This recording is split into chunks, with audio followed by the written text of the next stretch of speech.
I loved hearing that. That he doesn't even talk trash about them during the week, that he hasn't been talking bad about them since he left. And I'll just speak from my own experience. My last job, I got fired. It stunk. And I held that against them for quite some time. It's not a healthy emotion to have, this feeling of resentment towards an ex, whether it's an employer or someone that you had a relationship with. It's not healthy. And eventually you need to let it go. Jamal Adams is 25. I'm 31. I was 30 years old dealing with this, and I handled it horribly.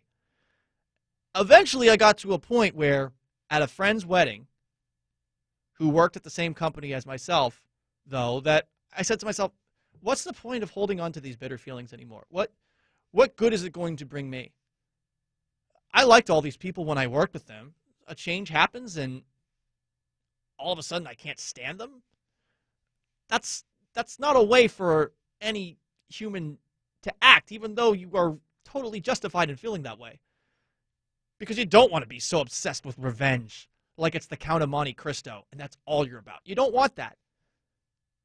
And I think it shows a lot of maturity and professionalism from Jamal Adams that he did not let this week turn into anything other than just another football game. And that kind of professionalism, maturity, whatever you want to call it, I may be looking a little bit too much into it, but that is exactly the kind of player that you want to give a long-term contract to. That is exactly the kind of player that's going to be on this Seahawks team for a long, long period of time. Someone who is not going to let things that could have been personal become personal.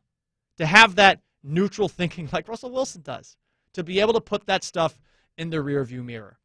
Very, very cool moment for Jamal Adams. He gets the game ball yesterday. He sets the record for sacks in a season by a defensive back.